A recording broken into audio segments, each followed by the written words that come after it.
From the Mercy One studio.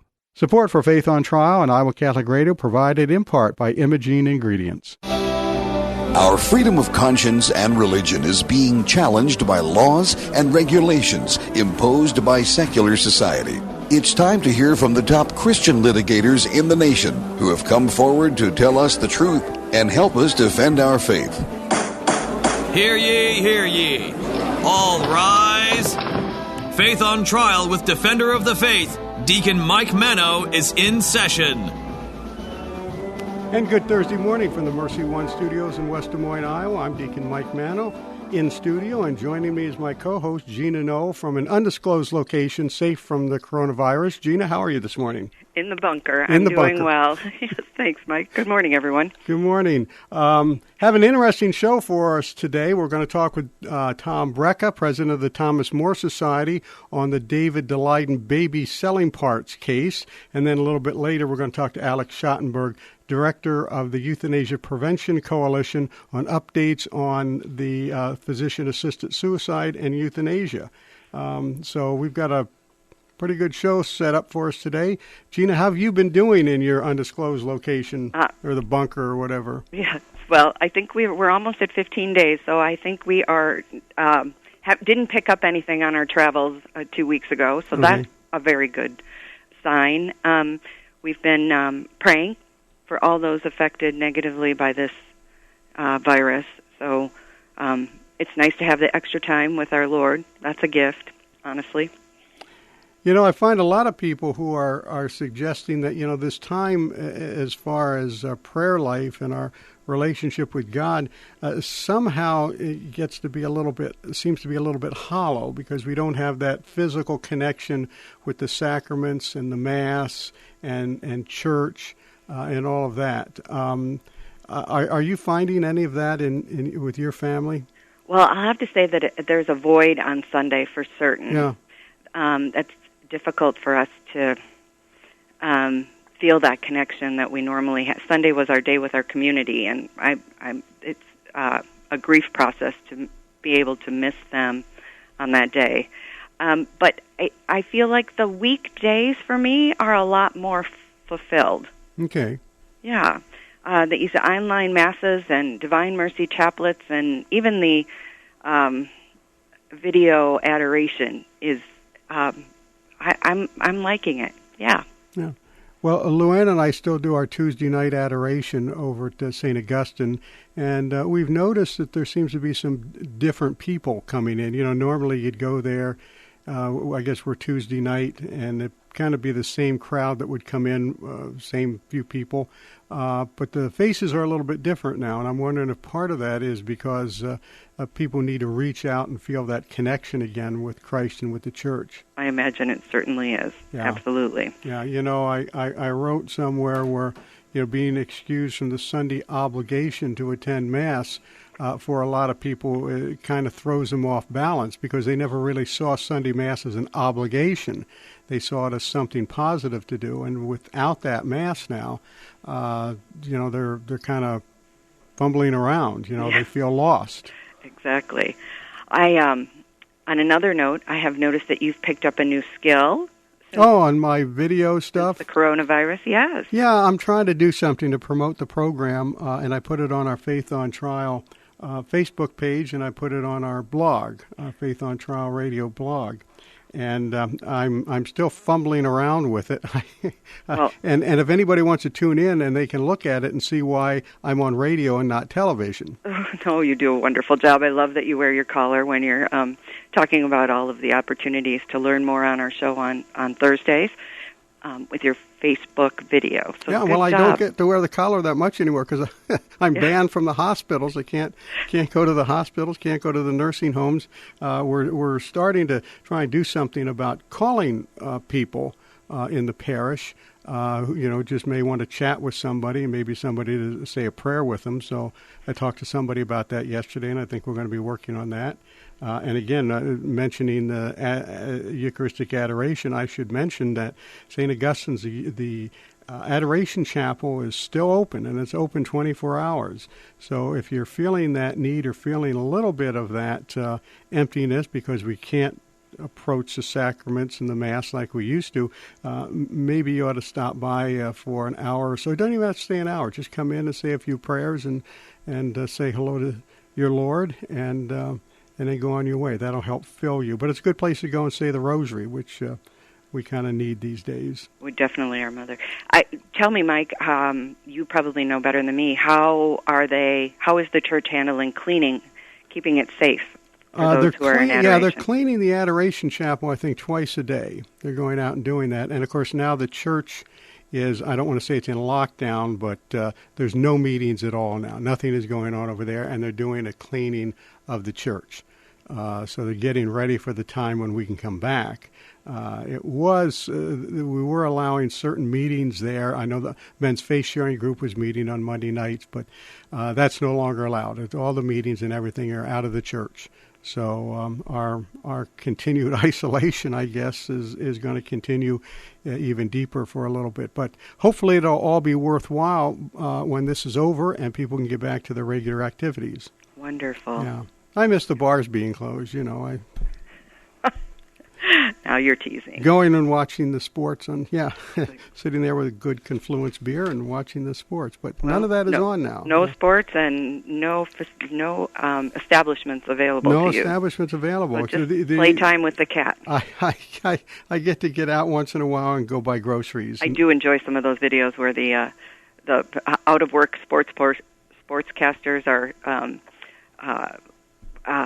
giving a broadcast about their pets doing things and the people in their house doing things.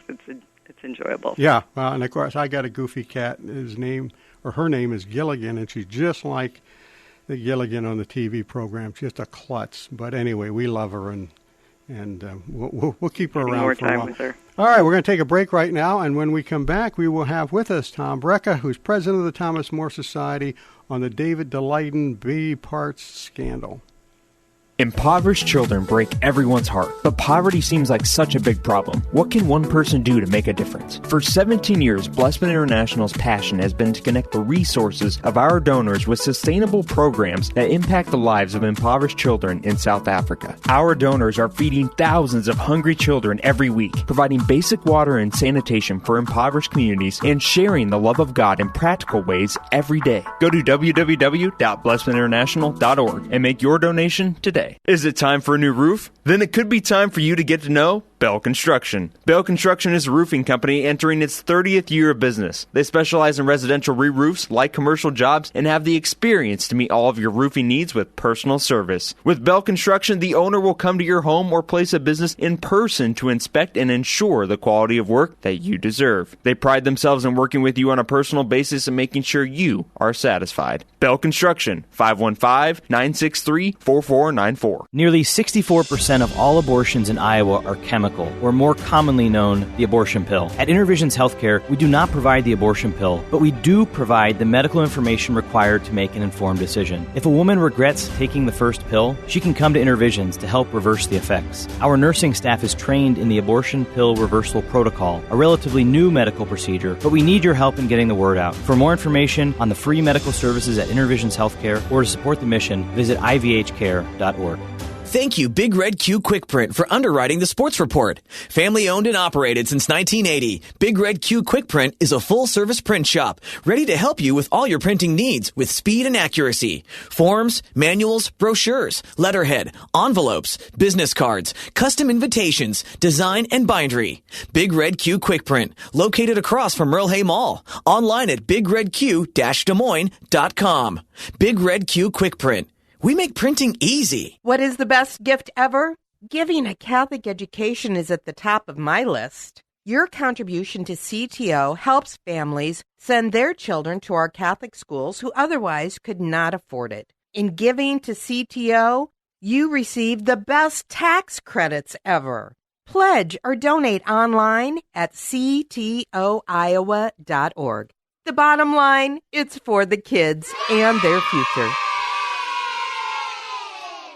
Support for Dowling Catholic Sports 365 is provided in part by Ashworth Vision Clinic, with 2 licensed optometrists, Barbara Sheets, a Dowling Catholic graduate, and Dr. Todd Pedig. The Ashworth Vision Clinic team provides complete eye exams, contact lenses, glasses, glaucoma testing, and pre- and post-operative care. Ashworth Vision Clinic is located at Ashworth and 60th Street in West Des Moines, 515-440-4610. Online at ashworthvision.com.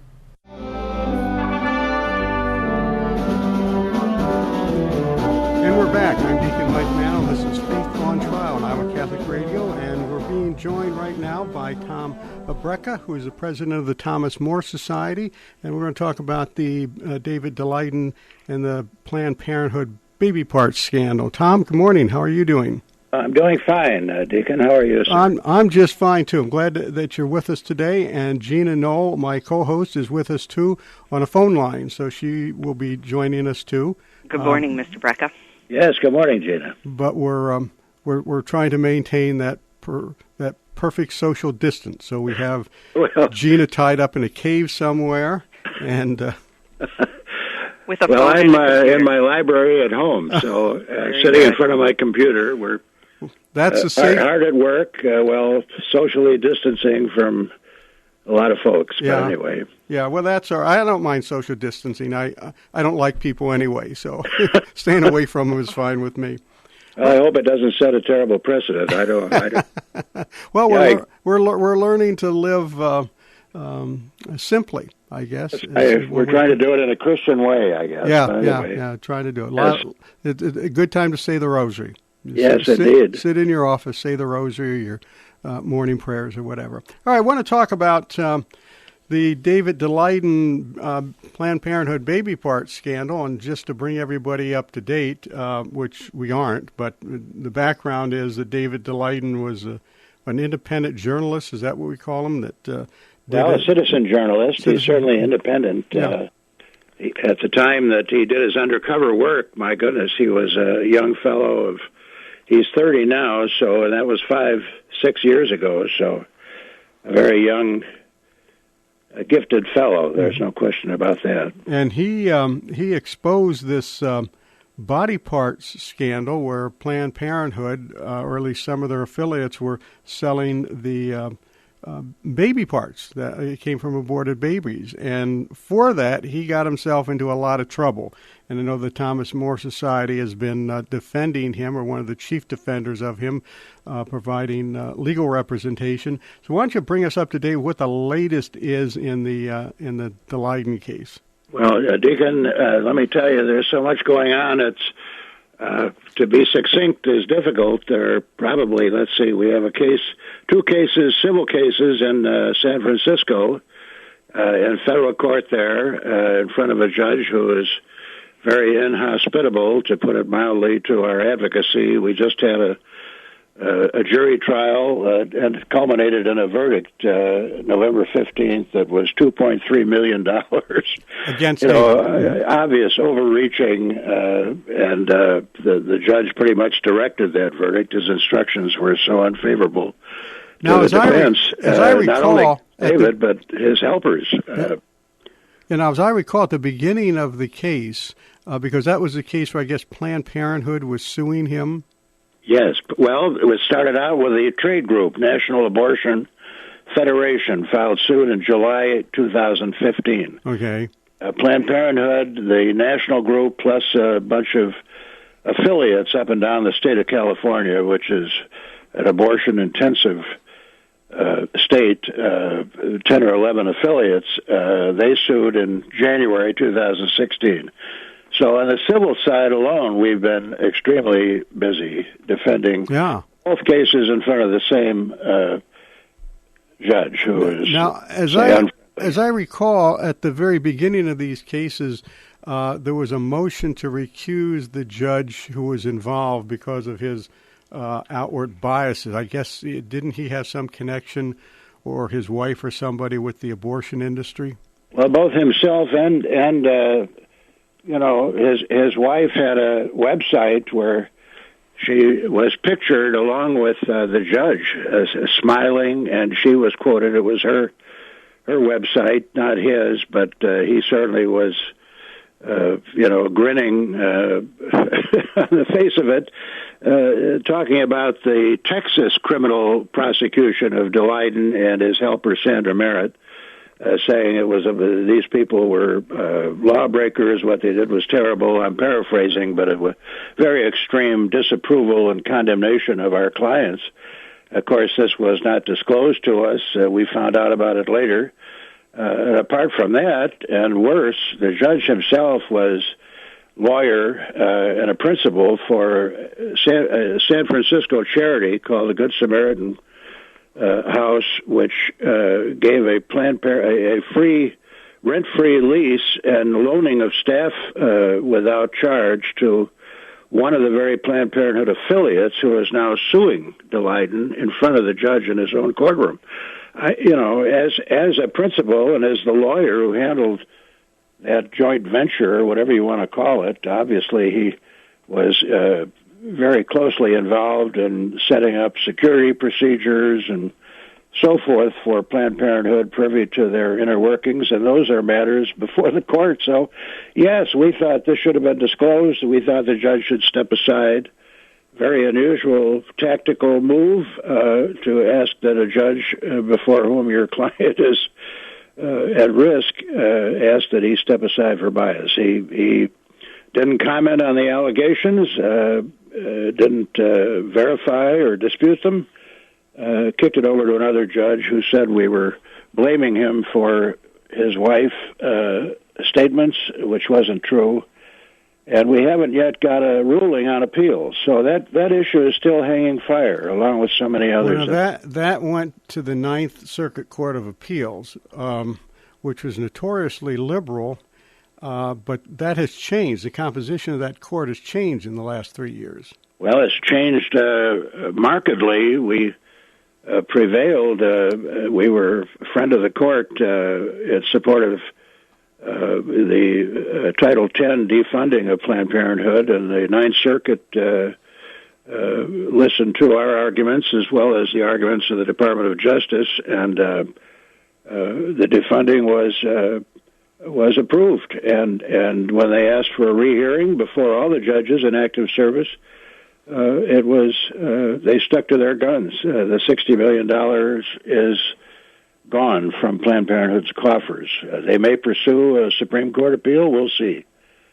Yeah, good luck with that, I think. And I just see here where yesterday the Ninth Circuit, I guess, issued a ruling reversing part of a district court ruling that concealed identifying information on public documents relating to the University of Washington's purchase, processing, and sale of organs and tissues from aborted human fetuses. Well, that's another one of our abortion Daleiden-related cases. Deacon Mike, we've been fighting that case, too, for about, 4 years. Mm-hmm. Daleiden filed a public records request. These are sunshine laws where official documents should be made available for the people to see, especially in this case because this is taxpayer-funded. A so-called research laboratory at the University of Washington, which is a clearinghouse for baby body parts from aborted babies, and they ship them all over the country to university researchers. And, of course, that the value of that research is controversial. It's disputed. Most of the actual advances scientifically have come from adult stem cell research. We think there's a huge amount of taxpayer money is supporting all these transactions. So we were sued. They went in to try and suppress the request, and they were successful again at the trial court, and we won on appeal. And the judge on appeal said, the three-judge panel, be more specific about what rights you have to suppress this public information. And the judge reaffirmed his prior suppression, but on appeal again, we got relief. And they substantially narrowed the claim to confidentiality. They're claiming that, if even without identifying the people involved, just the transactional data they think should be kept secret from the people. Well, the people are paying for this, and the Sunshine Law ought to be enforced. So, yes, we had a major win there, and whenever we do have a win, we're very pleased because this is difficult sledding. And and you're out there almost in what we call enemy territory on the West Coast there, where yes, sir. Everybody's so liberal out there. At least the judges are so liberal. Fortunately, the Ninth Circuit, anyway, is changing. Let's go back to David. What's the legal situation that he's in right now? Well, the criminal case we haven't talked about. He was charged by the Attorney General of California. A case initiated by Kamala Harris, who was elected as their junior senator, and of course was a candidate for the Democratic nomination until she withdrew. But her successor followed through with what she had begun and filed 15 felony charges against David and his helper, Sandra Merritt. And we had a preliminary hearing in September that went on for 3-4 weeks, and the judge dismissed 5 of the 15, but said the rest of them ought to go to jury trial. Well, these are multiple felonies, and so if the jury trial goes forward, we're trying to ask another judge to reconsider it. But if it does go forward, why, David and Sandra are at risk for as much as 10 years in the California penitentiary at San Quentin or one of these other notorious spots. The charge there is illegal eavesdropping under the California anti-eavesdropping law. We have pretty good defenses. We think these charges should have been nipped in the bud. Now, is this the same judge that presided over the civil trial? No, this is a different judge. This is state court. This is state court. California felony court, Judge Christopher Hite. I think he's a little bit more fair-minded than the federal judge, but on the other hand, here he is. He's ordered that these 9, and now they're trying to add another felony charge, a new one. They think that's time-barred by the statute of limitations, but that hasn't been determined yet. So there's 10 felony charges hanging fire that may end up going to jury trial. So you're up to your neck in legal activity defending David Leiden. Yes, up to our neck is the truth. That's 3 civil cases, one of which, that Seattle case, purports to be a class action. Mm-hmm. And, of course, multiple felony charges in the criminal case, also in San Francisco, of course, not a favorable venue. Right. We did have a Los Angeles civil case that we got rid of. We got rid of another criminal case filed early in 2016 in Houston. And so we've got rid of 2 of them, but we've got miles to go. A lot of them to go. Gina, do you have anything? Well, and on top of that, I'd like to mention he's had multiple congressional and state investigations that he's had to defend himself in. Well, actually, thank you, Gina, for bringing that up, because that was one of his, I think, spectacular achievements. We were subpoenaed for all his records, even after the federal court, the unfriendly judge, had put a total gag order. But he felt that we were allowed to obey the congressional subpoena for both the the House Investigative Committee and the Senate Judiciary Committee. They conducted over a year each detailed investigations of what David had found, and both those congressional committees made multiple referrals to the FBI and the Department of Justice for criminal investigations of Planned Parenthood. Now, that was, a couple of years ago, and we have yet to hear the results of those investigations, except that the senator and the House investigator chairman both wrote to them and asked what's the status, and they were told the investigations are ongoing. So they're still ongoing. And who knows when the shoe may drop? Yeah, this is going to be a multifaceted legal case that I suppose 10 years later, when we look back at this, it'll make good fodder for law school review. Well, a lot of teaching points in there, I think. Well, teaching points and cultural landmarks, yeah. I would venture to say. You know, the evidence in this criminal hearing we had included evidence on the witness stand from folks in the know that there is not only abortion going on, yielding body parts transactions, but there's infanticide.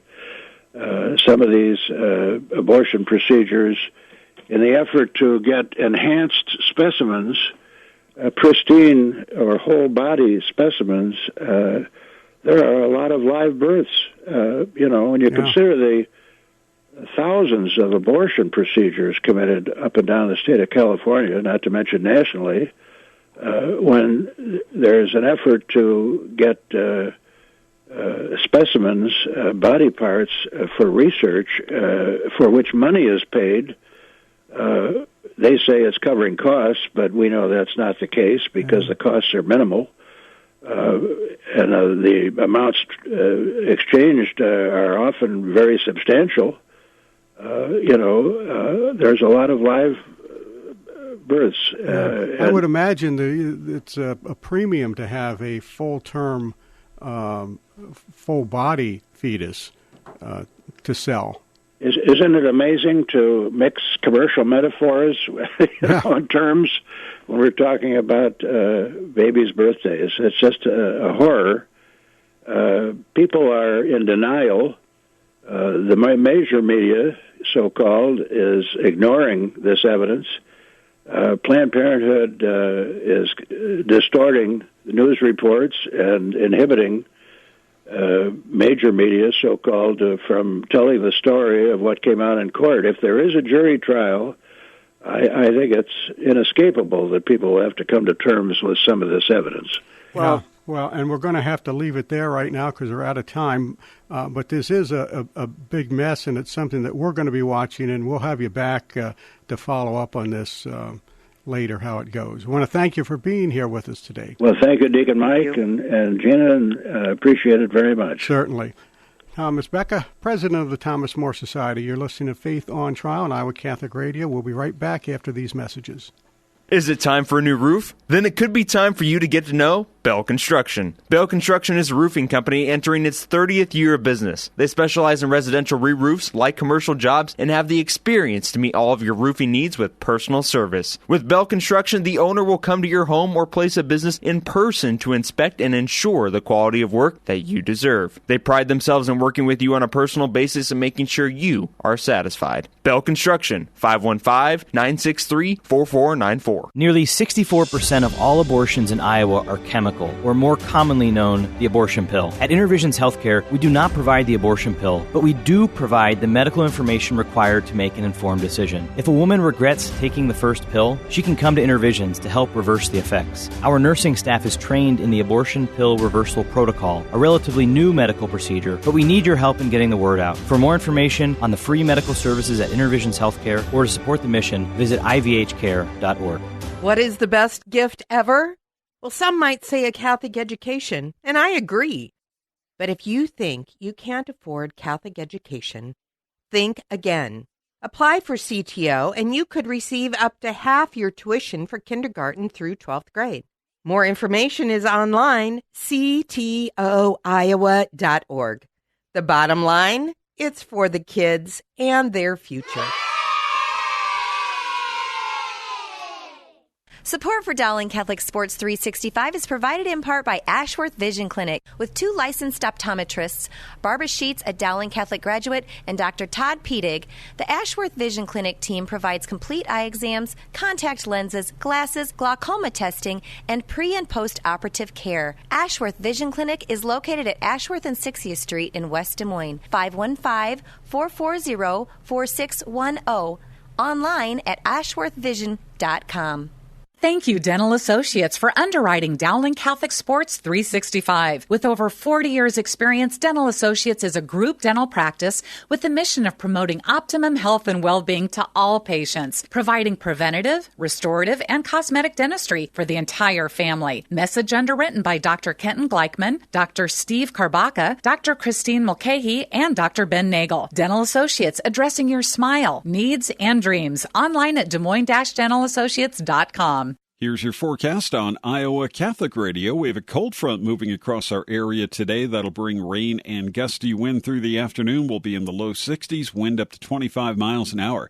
Showers and thunderstorms this evening, rain showers overnight and upper 30s. Rain off and on through the day tomorrow, and our temperature dropping to 35 by early afternoon. Weather is brought to you by Divine Treasures, a Catholic book and gift store serving the Des Moines community for over 25 years.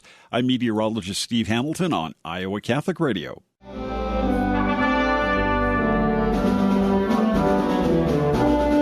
And we're back. This is Deacon Mike Manno with Iowa Catholic Radio with Faith on Trial. And our guest now is Alex Shandenberg, who's Executive Director of the Euthanasia Prevention Coalition.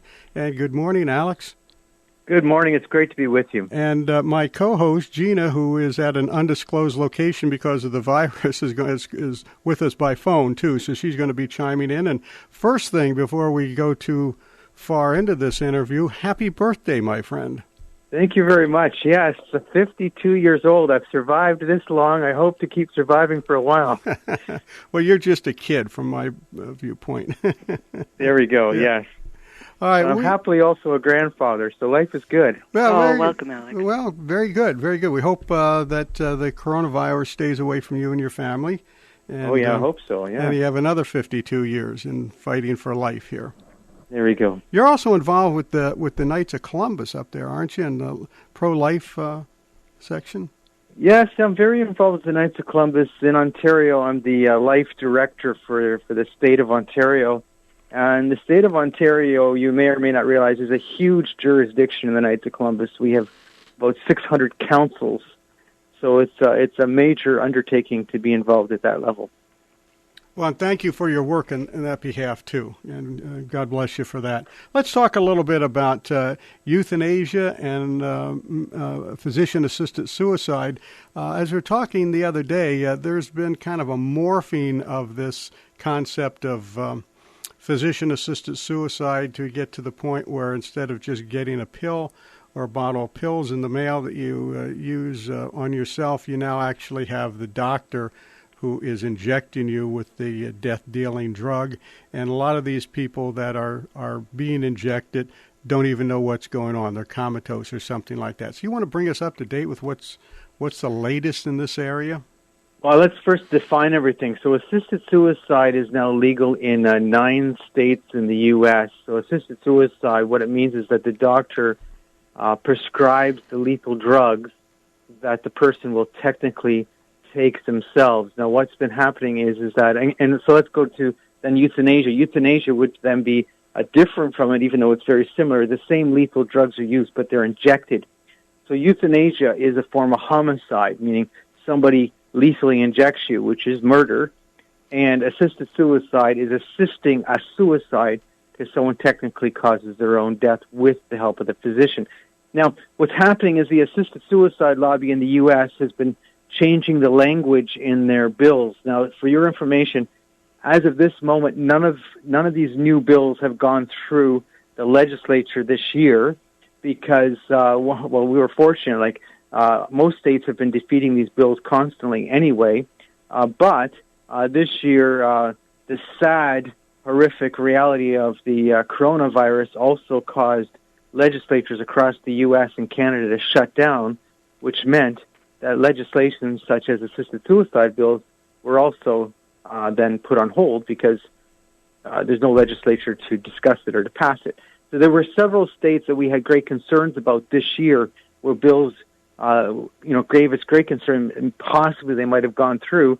And, of course, that's not happening because of the fact that all these legislatures are shut down. So what's happening is the language of these bills have changed over time, and the language of the current laws are also being they're trying to reinterpret them. So the whole issue of assisted suicide, when you read the bill, they've changed the language, so some of these bills would technically allow for euthanasia. So when they're debating assisted suicide in the legislature, you have to remind them, well, actually, if you look at the language of your bill, it technically would allow a doctor or somebody else to inject you with those drugs rather than you taking it yourself. Now, who makes that decision, that somebody who maybe can't understand what's going on, they're in a nursing home and they're barely able to speak themselves, that they should be euthanized? Okay, so you have this situation. All the laws, even though it's sold, these ideas are sold to people based on this concept of it's my choice, it's my freedom, my autonomy. That's how they're sold. They're actually, all these laws require the physician. Now in Canada, it's also nurse practitioners, so it's physicians and nurse practitioners in Canada. But in the U.S., all these laws require the physician to approve. So what happens, somebody who is feeling hopeless, who's going through a difficult situation, who has come to the feeling that there's no purpose left in their life, somebody is asking to have their life ended by lethal drugs. So when I say that, it's very important that we look at this in a reality. It's normal for a human being at times to lose hope.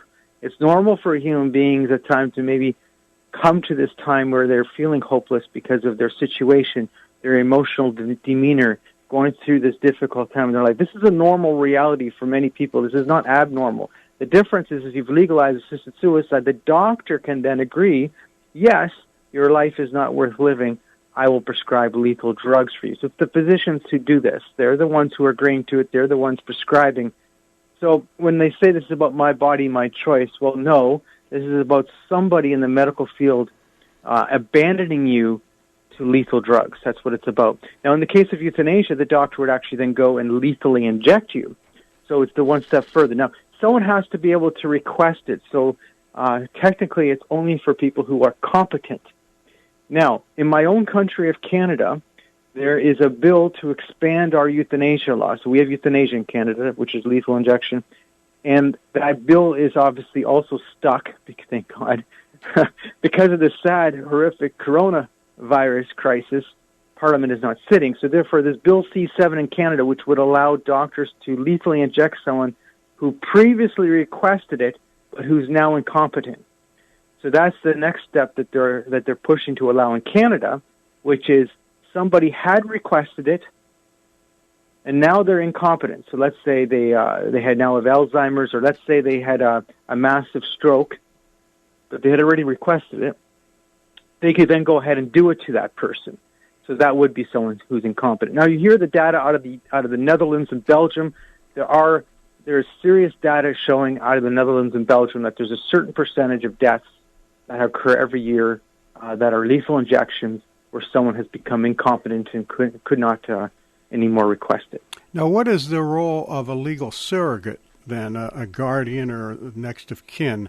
In a lot of these areas, are they able to make the decision? I know typically a legal surrogate for somebody, when they make a decision, the law looks at it as that's the ward's or the other person's decision, right, by allowing his surrogate to do that. Well, as of this moment, none of the laws allow a legal surrogate or a power of attorney for health care, if that's how, there's different words in different states, right? But nonetheless, the idea is somebody else making the decision for you. So even if you've appointed someone to make medical decisions for you, none of the states, none of the countries allows somebody else to decide for you when that time comes. That's how it's currently worded. We have a serious question here because the assisted suicide lobby wants to redefine killing someone by lethal drugs as health care. They want it to be normalized. Just like abortion. Mm-hmm. That's right. So, for instance, one of the bills last year, one of the assisted suicide bills that was defeated, it defined assisted suicide as a form of palliative care. Now, the reason they were doing that is not because they were saying assisted suicide is akin to palliative care. What they were doing is they were trying to normalize assisted suicide and redefine it as health care. Because if you redefine it as health care, then, of course, then a legal surrogate could decide. Because legal surrogates are there to decide medical treatment decisions for you when you're incapable of deciding for yourself, right?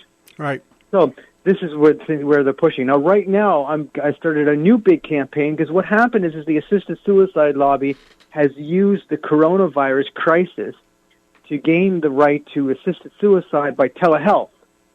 Now, this is ridiculous, actually, if you think this through. Assisted suicide by telehealth. This means that the physician would speak to someone over telehealth and approve them for assisted suicide and possibly prescribe the lethal drugs, never having met them, only met them over the telehealth. Now, you may say, we do lots of things by telehealth.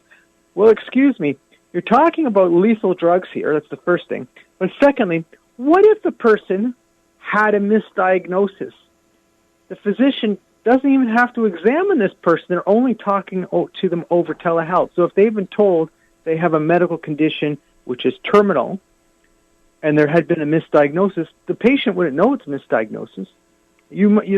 By law, you would think they would have to examine them before giving them lethal drugs. But this is the thing that's been happening. The recent decision by the government to expand the use of telehealth, the assisted suicide lobby has jumped onto that and interpret that to include assisted suicide. Alex, did you start this whole conversation saying that assisted suicide is legal in 9 states in the United States? That's correct, yes. Yeah, wow. And D.C. And how long has that been in place? Well, every year, sadly, there's been the assisted suicide lobby has basically won. They have gained one state every year. So last year, New Jersey fell, so that was very sad. California was a couple years ago. Hawaii, Vermont, Washington State and Oregon were the first 2. And so what's happened is it's been slowly expanding.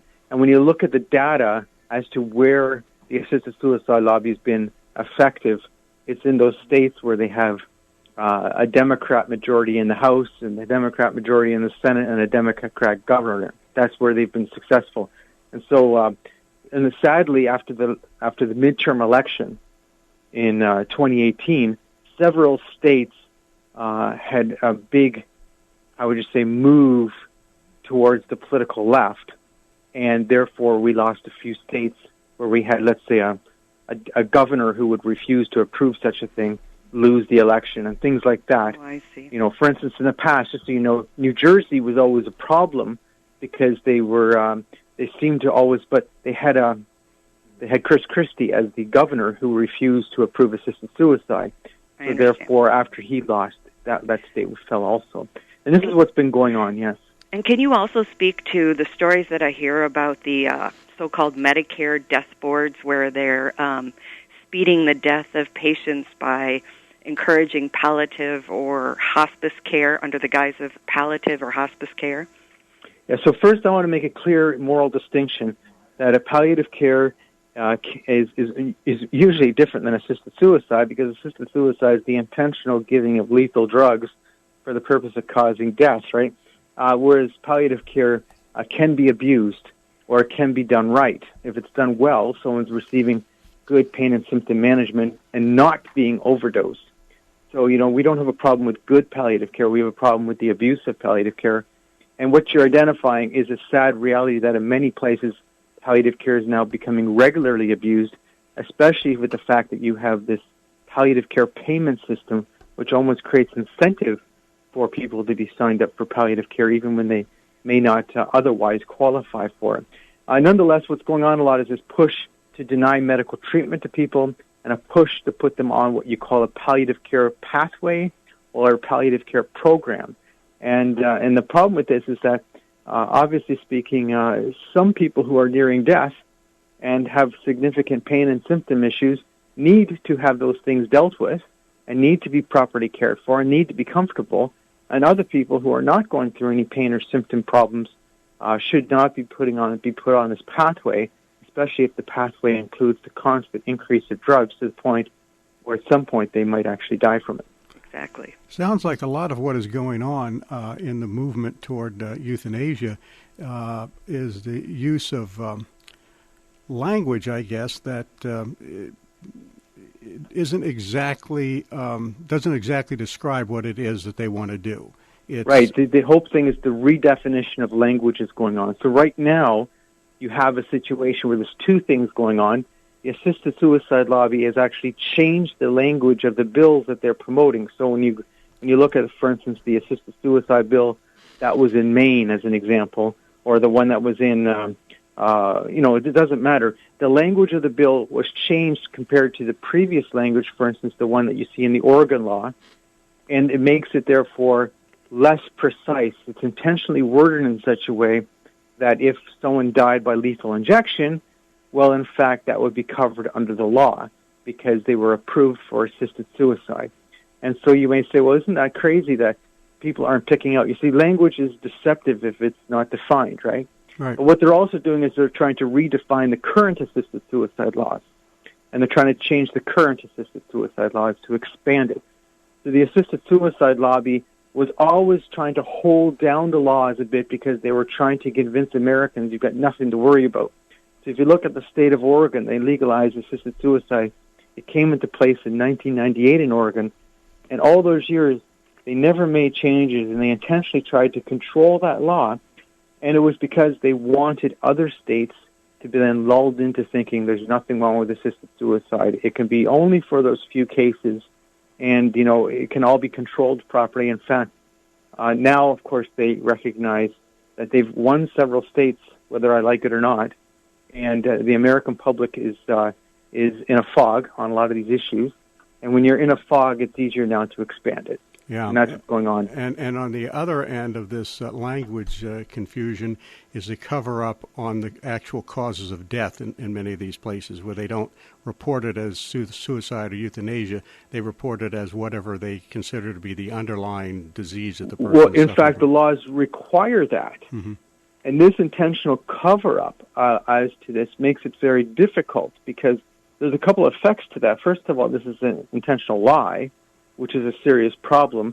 But also, if you consider our own statistics and record keeping, if you can consider this proposal, if you had, let's say, you were sadly given a diagnosis of whatever types of cancer, and you were told, oh, well, most people tend to live 2 years with this condition, but you have this percentage chance of actually getting better, well, you would say, well, I'm going to take my chances, we're going to try and get better.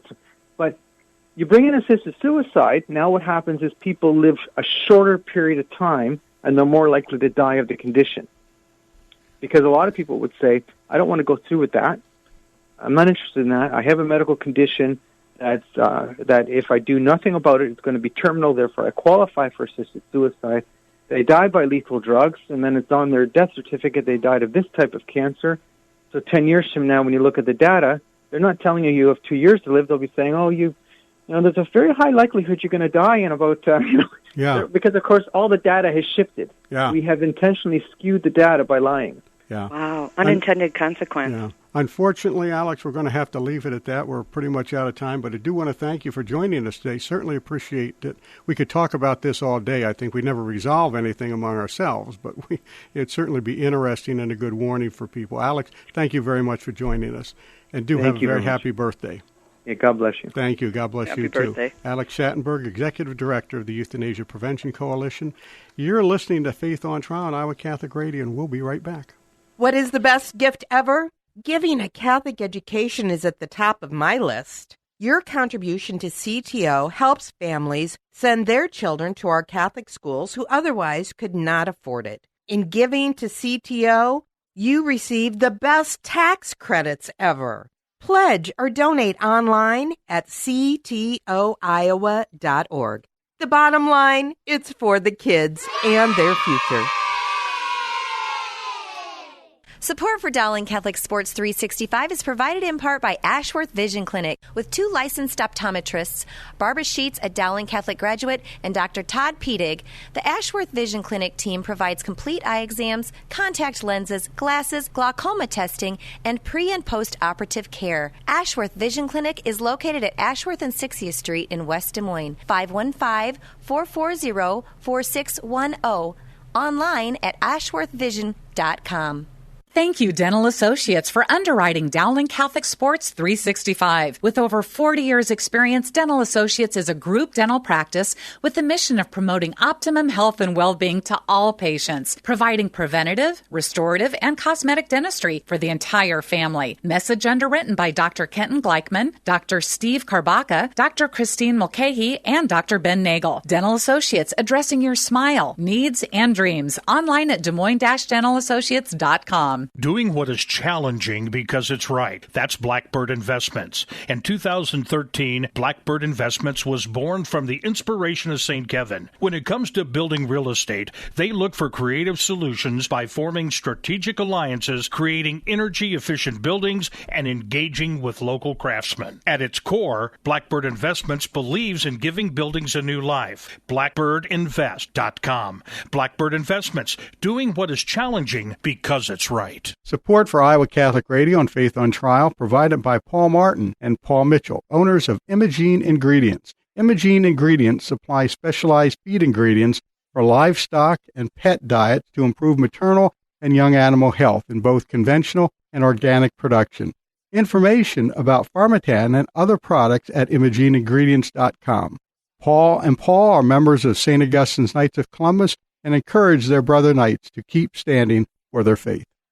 Thank you, Skeffington's Formal Wear, for sponsoring Dowling Catholic High School football. In business since 1951, Skeffington's Formal Wear offers quality service, style, and selection, providing tuxedos, suits, and casual groom attire for weddings, proms, and any other special occasion. Skeffington's Formal Wear, with convenient locations in Des Moines, West Des Moines, Davenport, Coralville, and Ankeny. All locations are family-owned and operated by members in their respective communities, fitting you for life celebrations. Online at skeffingtons.com.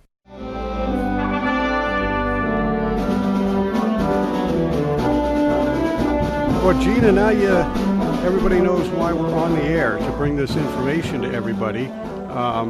Two interesting guests today, and a lot of this news that we've been talking about here is pretty much ignored by the mainstream press.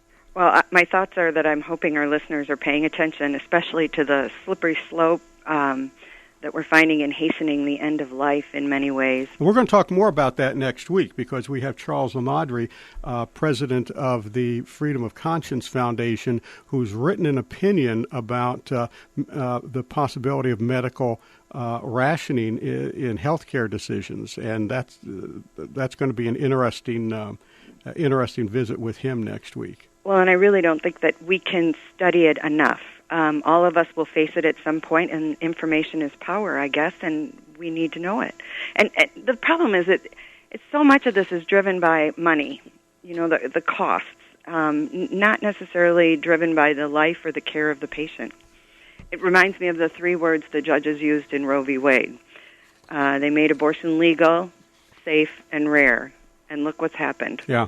Rarely is it safe, and rarely is it rare. Yeah.